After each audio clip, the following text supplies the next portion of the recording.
All right, it's Saturday night. A great time for coffee, or maybe not.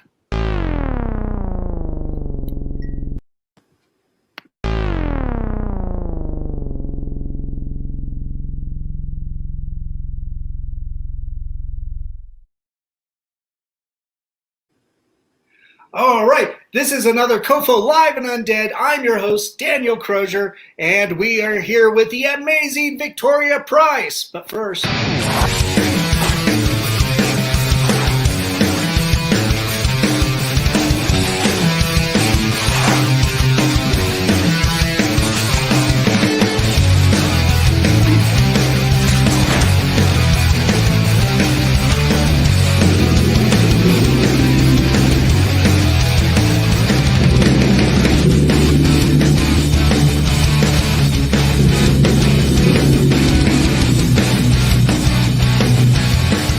something on my face.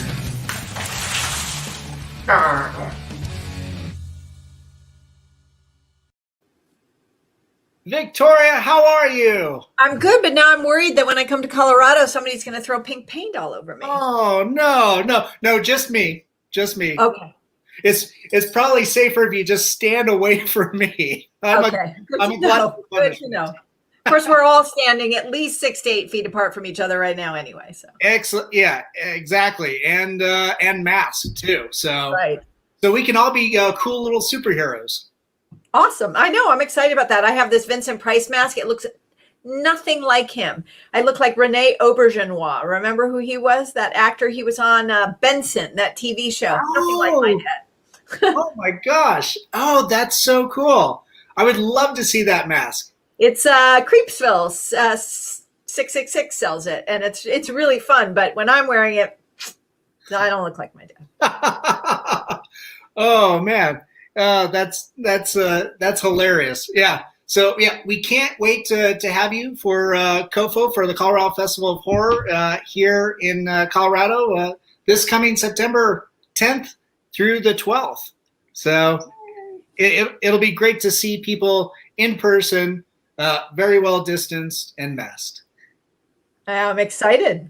I think it'll be, if not my first convention since everything shut down, close to my first convention. Yeah. Oh, cool. Yeah. It'll be great to have you and see you in person. Victoria, everybody in the horror and film world knows you as the daughter of, Vincent Price, but you have an amazing, storied life that you have lived yourself. Can you tell us a little bit about your background and how you came into education and interior design and art? I know it's a loaded question. Well, I was really fortunate in that I had parents who were multi-talented and interested in many things, and they were really clear with both my brother and me saying, we don't think people are built to just do one thing. So if something interests you, learn about it. And so sometimes when I'm introduced to speak, they list all the things I do, and I get up there and I'm like, wow, it sounds like I couldn't make up my mind, but that's really kind of true. I really always loved many different things and felt like I had permission to do it. So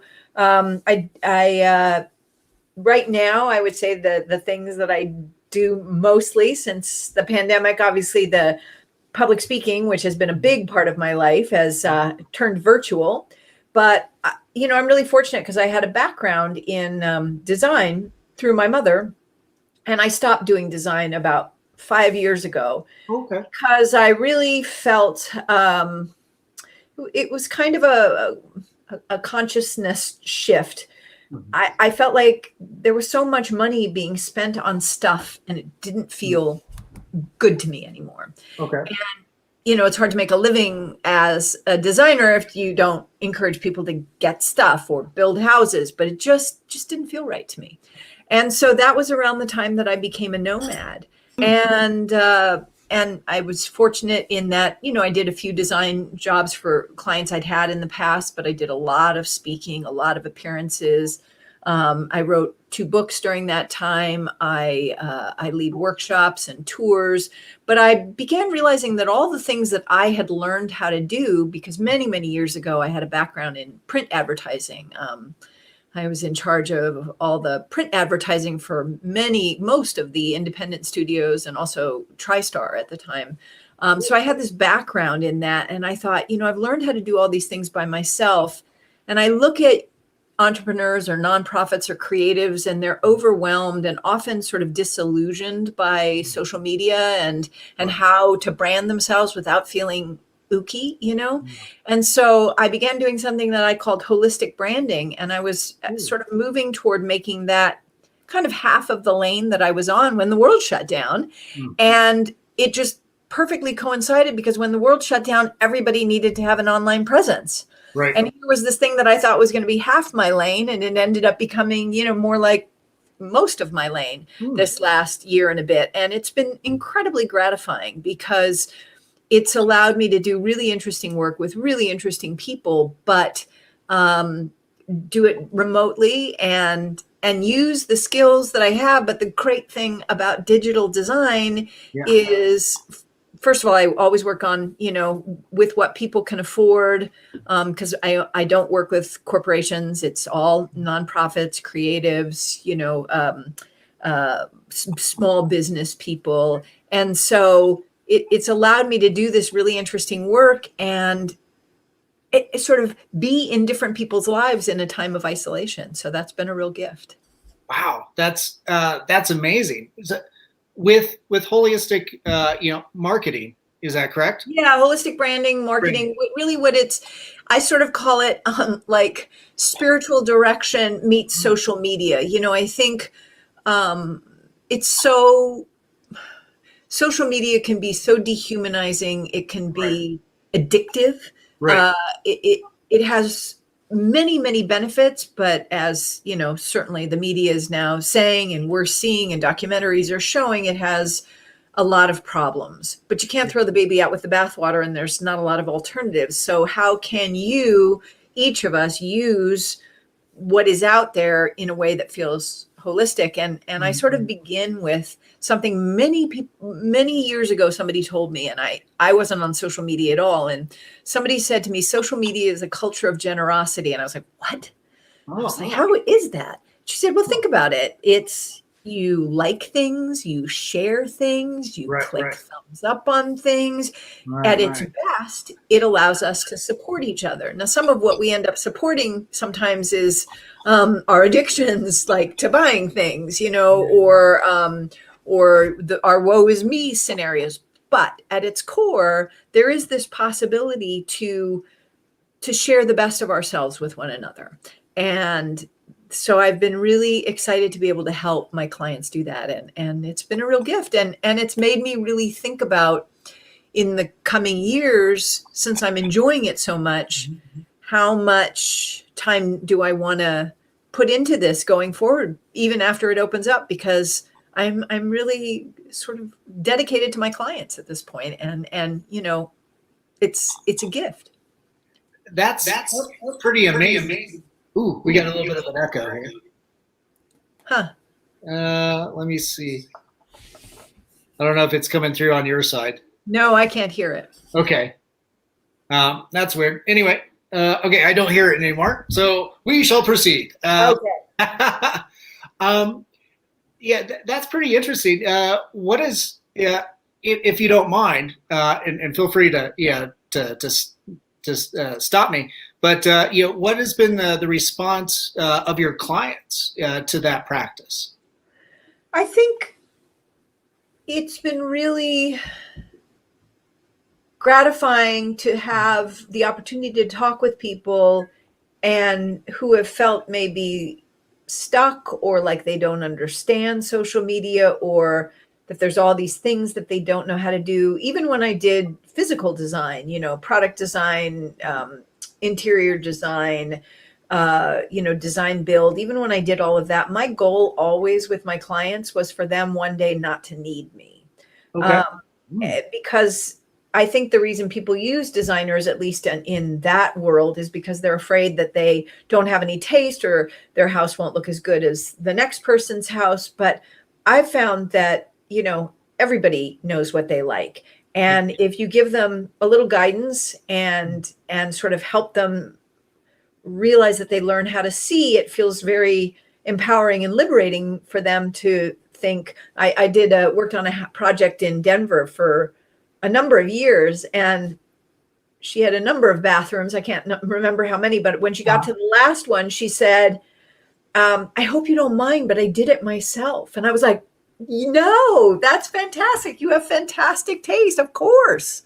That's the goal. The goal is for somebody to realize that they know what they like and they know who they are, and they have an idea of how to put that out there. And so same with this, it's really, the tech world can feel intimidating to people. Social media can feel intimidating. So it's fun to see that anxiety get released, or the light bulb go off. Oh, that's what that is. That's how I could use that. But I think the thing I've learned the most is that I knew this with design, because if somebody's spending a ton of money on a bathroom, you can't say to them, you know what, this bathroom needs to be hot pink and lime green. If they hate hot pink and lime green, nobody's going to go for that. Right. But if it's something on social media and it's not costing a lot of money, people sometimes feel kind of like, well, maybe I should do that. And so one of the things that I've learned is to really listen, because I can say to somebody, God, I think you have fantastic ideas, and I think you should be a blogger. This has actually happened numerous times. You have such great ideas. And regardless of that, even if they have great ideas, if they think sitting down to write a blog is odious, they're not going to do it. And then we've defeated the purpose. So I think one of the most important things we can do as human beings is to learn how to listen to each other. And I think the thing I've learned the most is to learn how to listen more, because it's a little more subtle. A client is always going to say, hot pink and lime green? No. But I mean, and maybe you're fired right after that. But if I say blogging, they sort of feel like, well, I know everybody blogs. I should blog. And then should be a 4-letter word, because should always makes us do things that are not coming from our heart, and then we're shooting all over ourselves.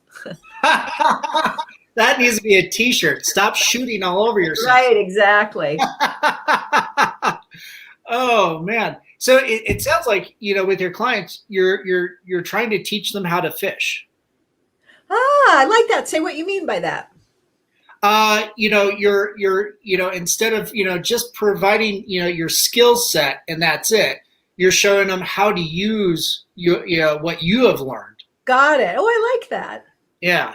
I like that. And it reminds me, I remember going out. I had a good friend who loved fly fishing. And so I went out a couple times with a guide. And what I really discovered that I loved was having permission to stand in a beautiful place in the water and watch the water. I had no interest in catching the fish, but nobody made me. Right. I was a little bit interested in how you cast, because that was kind of interesting, or learning how to read the current, but I really didn't want to catch anything. I felt like a big kid out in this big suit in a beautiful place with water running all around me. And you know what? I was paying half the bill. So good, let me do it. And it's the same with the client. What is, right. It's teaching you how to fish or not fish. Right. No, that's very good. Yeah. I think growing up, I wasn't too interested in fishing, but there was always those things crawdads that were always very unique. So I go find those. And I was birding last summer, and I'm in a landlocked area, and all of a sudden I saw what looked like a little lobster crawling across a park. And I was like, what the heck? And there's a form of crawdad that in wet areas, marshy areas, hundreds of miles from the ocean will live there. It was the coolest thing. I was like, dude, are you lost? Yeah. All the way up here in Colorado, they'll live in streams. I think really? I think they go at least as far north as Wyoming. Wow. Yeah. So Rachie just said crawfish. So, so not just crawdads or crayfish. But yeah, now you mentioned that early on that you're an author, and one of the books that you put out was "The Way of Being Lost: A Road Trip to My Truest Self." Can you talk a little bit about that and some of the because that's a memoir, right? Yeah, it's sort of a memoir, but kind of a roadmap too. About 5 years, over 5 years ago, I guess it is now, I decided to become a nomad. It happened kind of suddenly and not initially by choice. Yeah. But I had this confluence of events where I had to move, had jury duty, had to travel for work. And I looked around me and I thought, no, nope, let's give this up. And so I did. I sold almost everything I owned. And I became a nomad. I was already traveling 250, 300 nights a year for work. So, Wow. why did I have this sort of Right. life full of stuff? And so, yeah, I became a nomad. And part of what I learned was that just like getting rid of stuff, we have to get rid of all the stuff that we carry around with us that we don't know we're carrying around, all the stories, all the identities, things we're told we should become, have to become, Yeah. the ideas of who we should be at different ages. And living on the road really taught me that, because sometimes I didn't know where I was going to be, where I was going to stay, what I was going to do. And just having to be flexible and not muscle and human will my way through things really, it really changed me. And I wouldn't go back. The interesting thing is that I am stopped now, because I was literally just in a random place when the world stopped. But a random place that I went to, I kept getting this urge to go here. Okay. No place I'd ever heard of, completely out of my way. Like I was going from here to here, and I went here. And where I've been has been really wonderful. And in learning to stop here, I've had to keep the same kind of ethos, to not think, oh, now I'm here, I want to be this or do this. So I'm still in an Airbnb, but one that somebody was willing. It's very, very small. It's bigger than a tiny house. I thought I'd like to try living in a tiny house, but I'm about double a tiny house, so not big at all. It's a carriage house. Okay. And but they did a really sweet job, with kind of making it homey, and they were willing to rent it to me full time. I don't own any of the furniture. And it's really gratifying. Yeah. I wanted to get some outdoor chairs so I could sit outside, because the ones that were here were a little dirty. And I was a designer. I grew up in a 9,000 square foot house. So I looked at all these chairs and I'm like, what are you going to do with this chair when you're on the road? Don't spend that kind of money, So I just got a cheap chair. And it was so, something that I can put out on the curb 2 years from now when I'm done, and somebody will enjoy and be happy to have. Okay. And so it just feels so lovely to not have that investment, like, it's going to look good and be this and be that. Nice. It sounds like it's, you did it kind of an internal audit, and just needed a good soul cleansing. Absolutely. Oh yeah. It was a big audit, and every day is an audit. That's a wonderful way to put it. Every day it's about absolutely flushing the stuff that doesn't serve us. Yeah. I've been hearing of, lifestyles of minimalism and, reducing, the stuff in your life, but also the carbon footprint, in your life too. Yep. So important. I mean, the pandemic was this wonderful opportunity for us to learn. And the first 3 months, I was so good about my carbon footprint. I was really, really careful. And then, there were like little things I needed, and I fell back right. I'm still really good about plastic. Yeah. But I got sucked back into the Amazon Prime thing, Mm-hmm. and I feel really not good about that, So, and then I will say that I do have one little problem I have, and it's not it's not a huge problem as addictions go, but I have an addiction to shoes. And if you're a nomad, better it should be socks or t-shirts or Right. beanies, but shoes are heavy and they take up space. So that's one I got to work on. Not Okay. there yet though, just want to be honest about that. I think you're doing fantastic compared to most of us. You can see behind me, I've got a thing for latex and casting. So got it. Cool. But and then just stacks of wood and paper, and and computers. Clearly, Yes. whoops. Yeah. Whoops. Then there's technology, of course. Yeah, but the nice thing too with technology for you, as working with your clients, you can pretty much do that anywhere. Yep.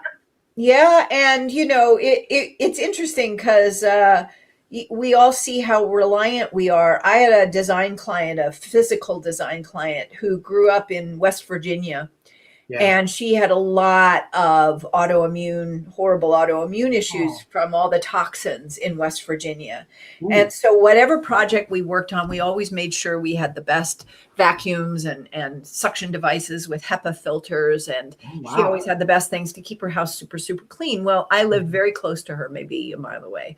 And we lost power for 5 hours one day. And I happened to go over that afternoon, and I said, "Did you guys lose power here?" And she said, "Yeah. And for 4 hours, I couldn't." And you know how like somebody says something like that and you fill in the blank before they say it? Yeah. Mine was, for 4 hours, I couldn't get on the internet. For 4 hours, I couldn't get on the internet. Hers was, for 4 hours, I couldn't vacuum. And, and it told me how critical that felt, what a safety that was to her. And it told me, of course, about, the internet. So yeah, it's one of the things I've been really paying attention to, is trying to spend less time staring at a screen. Yeah. Yeah. No, that's a fantastic point. I think that's something in my life. I tend to have a screen going, I'll just say too often. Right? I don't want to even think about adding up those hours, because I think it would be astronomical and embarrassing. Yeah, and we end up, so, if you got a lot of Colorado people there, I'm a sports fan, and Denver is my football team. Nice. It's not my baseball team, but it's my Broncos.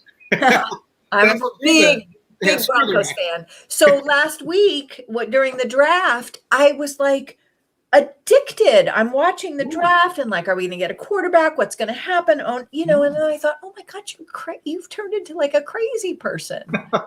Like, what good was that going to do? I could have just waited till the end of the weekend, looked to see who we picked, and been done with it. And that's how it hooks you. It's like, it's the draft.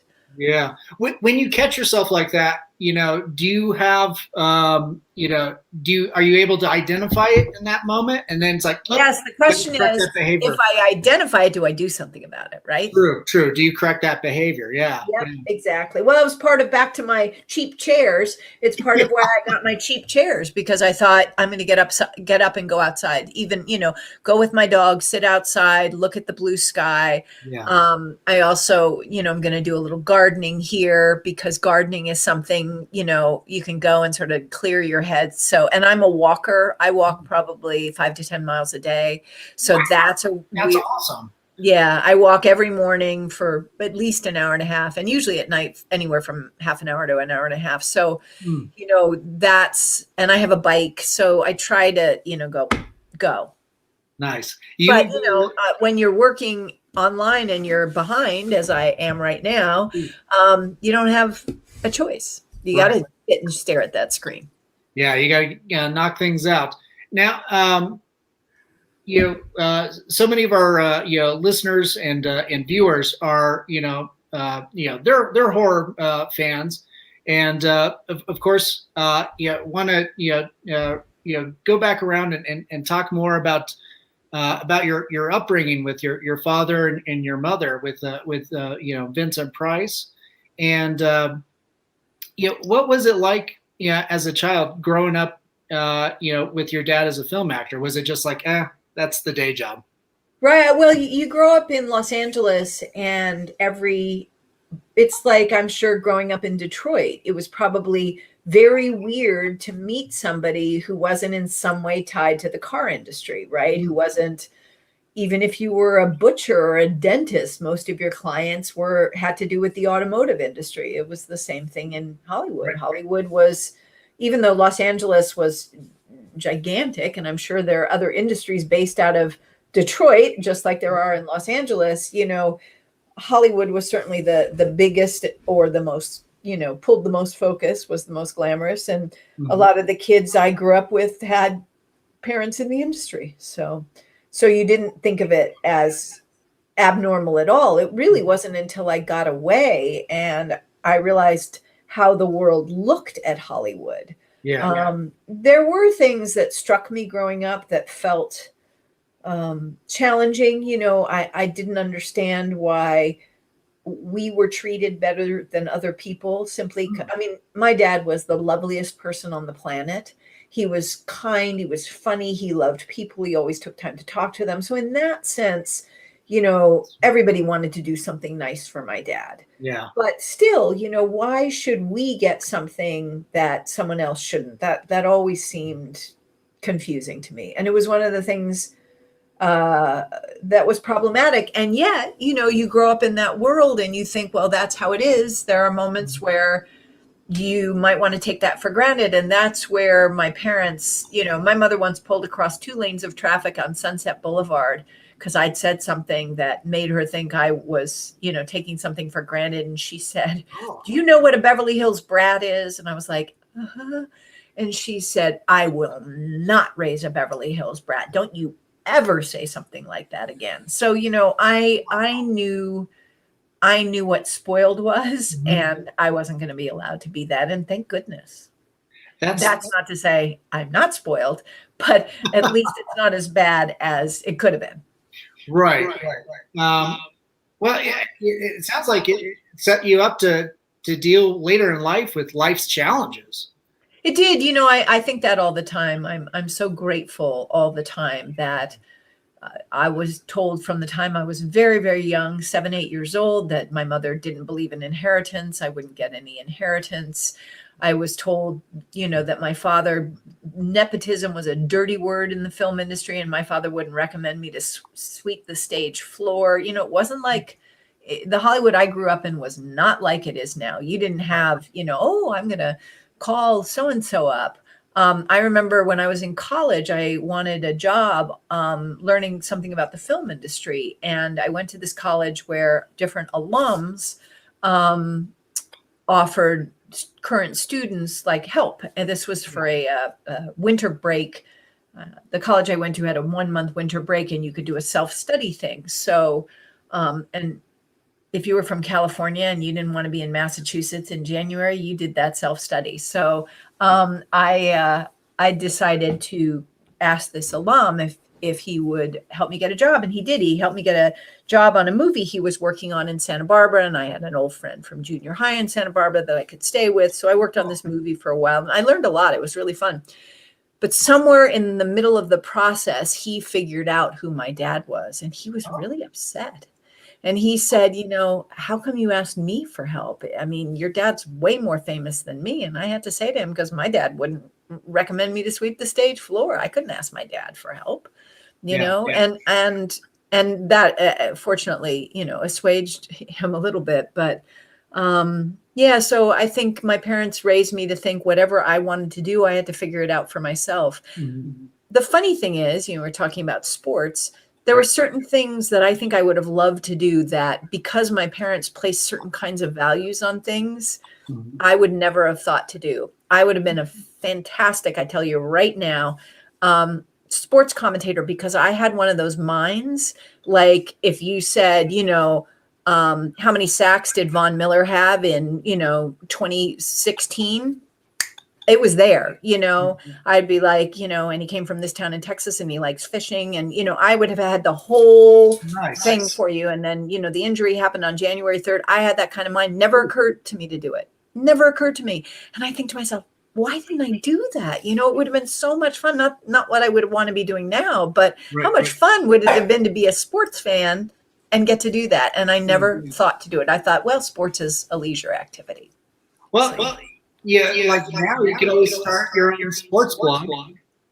The funny thing is that I feel that sports have become so commercial and a little bit dangerous that I don't find quite the same joy that I did when I was younger. Yeah. I still have my addictive moments, but I worry, I worry about the young guys playing. I worry about the money and all of it. Excuse me. Is Ellie talking? Come here. Is she saying you're getting too much screen time? No, she has this weird thing. She brings her toys and she puts them near her. Then she forgets that she's put them near her, and then she gets really upset that the toy is in the same space, and she starts to bark at it. Are you going to come here?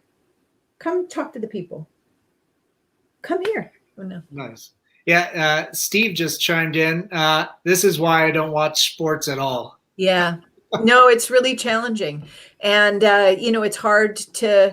it's hard not to feel like sometimes we're facilitating something that ultimately isn't that great. Like the Olympics, I'm sure we would all like the distraction of the Olympics, but probably we shouldn't be having the Olympics. It hasn't even been entirely fair to the athletes, the Olympics. And yet it's also unfair to these athletes to not give them the opportunity. So you it's very challenging.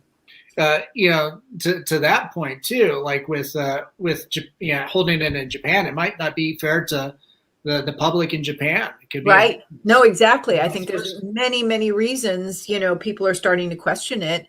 And yet you have this whole culture. I read in the paper the other day that an old friend of mine wrote an article in the Washington Post, and then I read a couple other articles about how the Olympic Committee has pretty much lied to every host city about the cost, and everybody ends up, spending way more money that they should be spending on things that actually help real people who live in their country. Right. Oh, Renee just chimed in. Holy shnikey, Victoria Price. It's an honor. Look, guys, Victoria Price, Vincent Price's kid. Awesome. What I love is that, I'm going to be like 95 years old and I'll still be Vincent Price's kid. Well, consider that being eternally young. Exactly. You've always had a fun and endearing relationship with horror fans and fans of your dad. You also sit, I believe, on the board of Vincent Price's museum, correct? Art museum, yeah. I'm a emeritus member now of the board because they've had the really good fortune to be led by some amazing people who have just grown it. And I think there's a time where, being tied to a family, even my family, for whom this was one of the most important things, maybe doesn't feel like, they're able to put their own imprint on it. So yeah, I sit on the emeritus board, but it's a fantastic, if you guys, anybody who's watching, if you go to Los Angeles, once it reopens, do go out to East Los Angeles and see the Vincent Price Art Museum. It's an amazing, amazing place. How has that the art museum been able to sustain itself during the pandemic? Well, fortunately, there's a wonderful group of people on the board. There's also, it's at East Los Angeles. It's got a wonderful foundation as well. East Los Angeles does, and I think everybody's just found ways to do things online. And the museum has always, for as long as it's existed, run on a shoestring. So maybe thank goodness for that, right? Yeah. Okay. Well, man, that's fantastic. Me personally, about 10 years ago, I was approached by a comic book publisher to illustrate and write a book called Vincent Price Presents. I think it was Blue Water Productions, Uh-huh. and I had they asked me to submit some artwork for the Vincent Price Museum. I wasn't sure if it was a gallery show or anything of that nature, but it, for me, just being asked back then, it was a real honor. It was so much fun, just because your father meant so much to so many people, and Well, and the arts, the visual arts in particular, were so important to him. So yeah, that's cool. That is cool. yeah, and I think what was it about the time I Am Legend came out?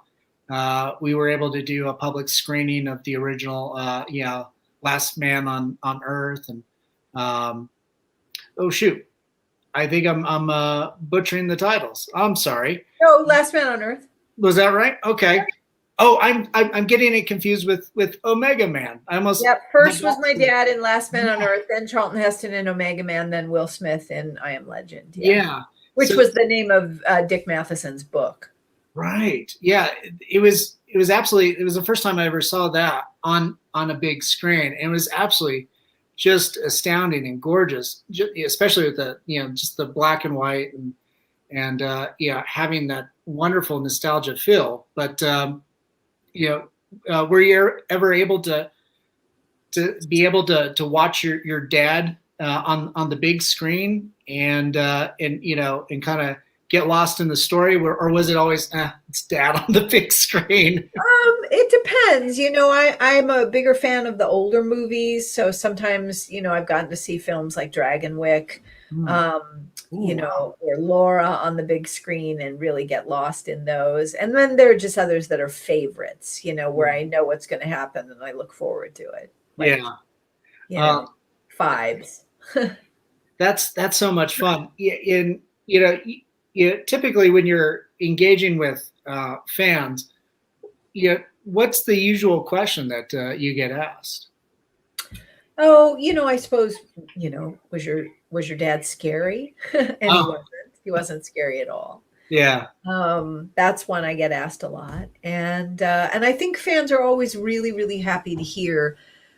I think one of the reasons people love Vincent Price so much is because even though he scared people, there was this sense that he was this really good guy. Yeah. And I think everybody's really relieved to hear that he really was that good guy. It would be really disappointing if I was sitting there going, "Oh God, he was the worst dad. He was a horrible person."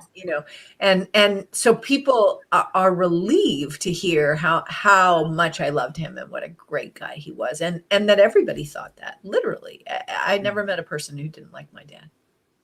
Oh, that's so sweet to hear.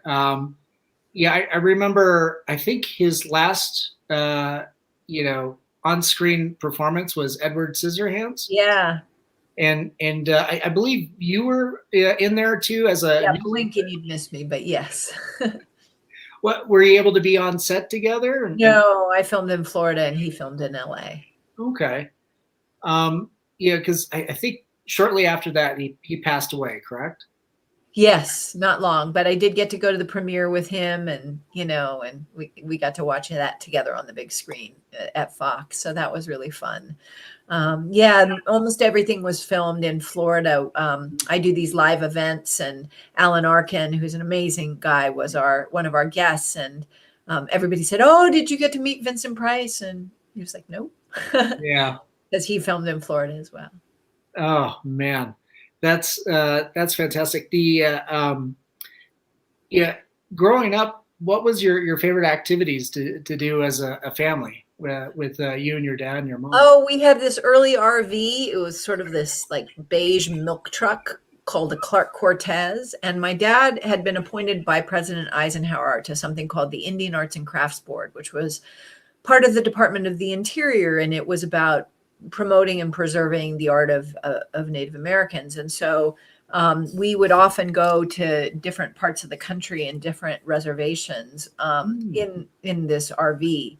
And we would be in the West, and for me, learning about the different art or getting to ride horses, which was such a big thing for me. Just being with my parents and our dog in the middle of nowhere, no famous people. And, my dad was such an enthusiast. He was so much fun. So like we'd pass someplace and he'd go, A&W root beer, because I grew up in Hollywood and Beverly Hills, and he's like, we've got to take her to A&W root beer. I mean, how can we have a child and not have her know what this American tradition is? So, that was always so much fun to just be like we were normal people, and of course, you check into the hotel or you go eat dinner someplace and here's the 6'4" movie actor with one of the most recognizable voices on the planet. And everyone's like, Mr. Price. But, still, he was so friendly and normal that I think people forgot it pretty quickly. And so we got to just be us out on the road. And that was definitely my favorite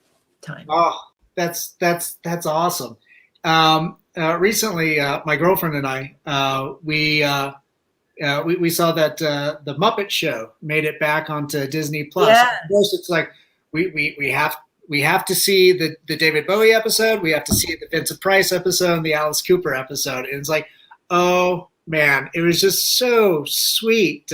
Wasn't it? Yeah. And that was the first year they came on primetime. And that first year they had some trouble getting people to sign up because these were actors going, puppets on primetime? What are you thinking? Right. But my dad always said yes to everything. And so he hopped on board. Of course, by the second season, everybody wanted to be on it. Yeah. Once they realized, no, this is the cool thing to do. Exactly. Oh man. Yeah. I would have to say that,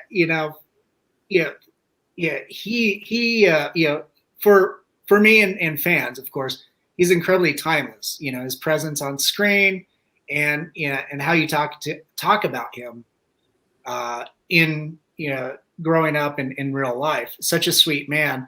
I keep thinking too, like with some of the activities that you mentioned, I wonder if that also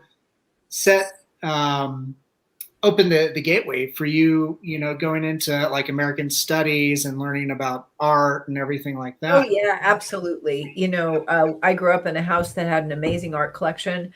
My dad studied art history at Yale and the University of London, and he was incredibly erudite. And so I wanted to learn about this thing that he loved the most. And he was an amazing storyteller, so he made things come alive. Yeah. And so it never felt like some static stuff. Mm-hmm. And he made me. I could be discerning, but not a snob, because he found so much joy in art. So like in this Airbnb right over my desk, there's a painting of this big doe-eyed cow, she's got the longest lashes.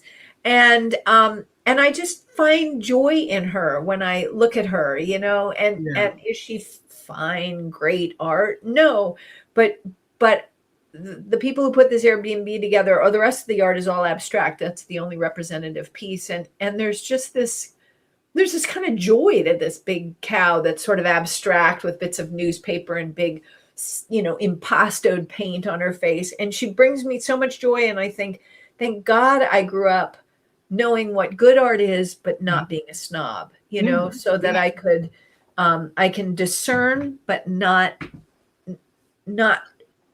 from an elitist place. And that was my dad's big thing. He sold art for Sears Roebuck in the 60s.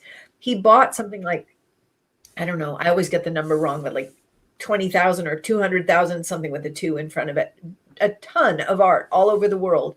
And my mother framed most of it, or designed the frames for most of it. And you could go into Sears, into a show that had been bought and curated by my dad, and buy a Picasso, a Whistler, a Vuillard, a Dali, an emerging artist on your Sears credit card with a money back guarantee. And each of the things on the back, my dad wrote himself, explaining about the artist and the importance of that piece. He was a populist, and he felt that art shouldn't be the province of the rich and the elite. Everybody should have access to it. So that was a wonderful way to grow up. Oh my God, that's amazing. Yeah. Art, visual art, film, music. I mean, that's the thing that really design that really enriches culture and gives, so much of what, we live for anyway. And cooking. He did the same with cooking. Right. He and my mother wrote this super famous cookbook, sold 360,000 copies when it came out. And we re-released the fifth for a 50th anniversary edition in 2015, and it's still selling and doing really well. And it was this very, very influential cookbook. Sever magazine called it one of the 100 most important culinary events of the 20th century because it was sort of the first aspirational cookbook, a coffee table cookbook, beautifully designed, beautiful pictures, menus from restaurants all over the world. And, you know, to people who thought food was TV dinners, it brought in the mid 60s, it brought a very different idea, again, to everyone. So food didn't have to be the province of the elite. What is your favorite recipe out of that? Oh, I would say my favorite is a very simple one. It's from Sardi's in New York, and it's one of those things that you can eat and it tastes good for almost any meal. It's asparagus, and you shave off the bottom so that it's, excuse me, so that it's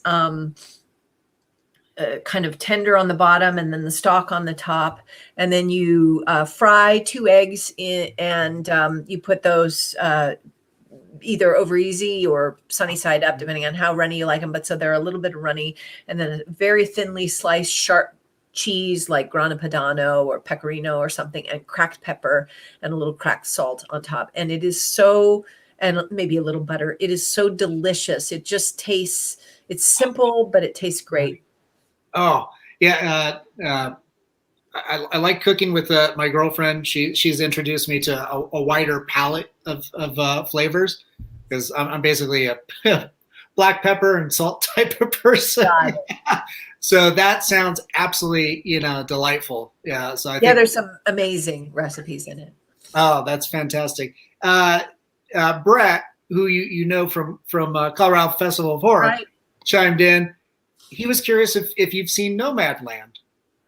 Yes, I have not yet, Okay. but I'm really looking forward to it. It's funny, I think, because it feels a little close to home. I've felt like I had to wait to be in just the right place to see it. But, I'm a huge Frances McDormand fan, so I can't wait to see it. I guess part of me also wants to see it on the big screen, but none of us are doing that right now. Right. No, that's that's safe, So Yes. that sounds. Yeah, I'm still trying to get over the recipe. Now I'm hungry. Yeah, right. Steve chimed in real quick. He was curious about your dad's work and the Michael Jackson Thriller and the Vincent Price rap, the extended. Yeah, so he that came about because of, funnily enough, a TV show called Mod Squad in the 60s and early 70s. My dad did an episode of it, and most of his episode was connected to the character played by Peggy Lipton. Mm-hmm. And they got to be, dear friends. And so Peggy Lipton was married to Quincy Jones. And so when Quincy Jones was producing Thriller and it was going to have this horror theme, he called my dad up and asked him to do it. My dad said yes. And so, he came into the studio, recorded it pretty much in one take. And that was that. He thought it was so much fun. What a great thing it sort of immortalized him for generation after generation because it is the, Halloween, iconic album. Oh, that's fantastic. The, for you, what is the favorite, project that your dad has put out? Well, I guess if we're talking films, my favorite film is Laura of the non-horror. Mm-hmm. And I would say of the horror films, I have a soft spot for Fives. I think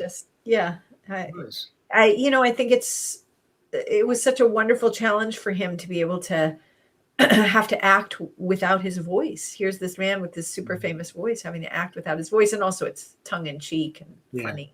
Yeah. Oh, even the gross parts are funny. Oh, that's fantastic. Coming out of COVID, what is the thing that you would most like to do again? That's interesting.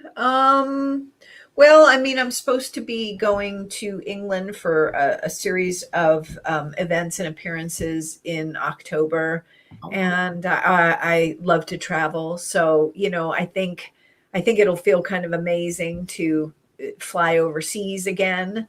Yeah. Um, but you know, I think my feeling is not so much what I want to do. I think it's what I want us all to do. I want us all to still keep trying to find a way to come together, Yeah. and not be so divided as a world, as people, as a country, as people. I think that's probably the thing I care about more than anything, more than me or not me. Us is what I care about. Oh, that's fantastic. Uh, yeah, Victoria, it's been just an absolute delight and pleasure to be able to speak to you today and talk about your experience and about your family and your father and thanks for coming on the show. Oh, thank you. It was so much fun, and I'm so looking forward to coming to Colorado. It's gonna be really fun to see everybody and connect with people again and be in Colorado. So, and hey, maybe Aaron Rodgers will be playing for the Broncos that weekend, and we'll all have to go to the game. There you go. Let us know if you get box seats. Right. Oh yeah, I will. But for everybody that's watching, make sure to visit victoriaprice.com and vincentprice.com for updates. And also, you mentioned too that it's your father's 110th birthday this year. Yep. So we've made some fun products. It's also the 50th anniversary of Dr. Fibes. So we have a fun Dr. Fibes t-shirt that my dad always loved to pick a daisy and say, she loves me, she loves me not, she loves me. So we have that little iconic Dr. Fibes daisy shot with he loves me not. And then we have this kind of fun two versions, one black and white and one this sort of psychedelic version, which is a toast to Vincent for his 110th. So those you can find on vincentprice.com, but also there's a Facebook shop that we just launched. So it's on Facebook too. Fantastic. He's my dad is Master of Menace on Facebook, and I'm Victoria Price. I am, because my first name is Mary, but we all go by our middle names. I'm Victoria Price on social media. Oh, that's fantastic. We can't wait to have you out in Colorado in September, and just hang out for a few minutes while we start signing off here. Okay. But thanks again, Victoria, and thanks to Hellfire Entertainment for broadcasting us. Mutiny Information Cafe. If you're going to start a revolution, make sure you're caffeinated. And Groovy TV, and of course to Alien Donut Films for putting up with me, and to Angela and Bill over there, and then of course my producers Stefan Santa Cruz and Amanda Armstrong. To everybody else that tuned in. Thanks so much. Take care of each other, look out for each other, help each other out during this tough time. Remember, we love you. Have a good night. Good night, everybody. Bye.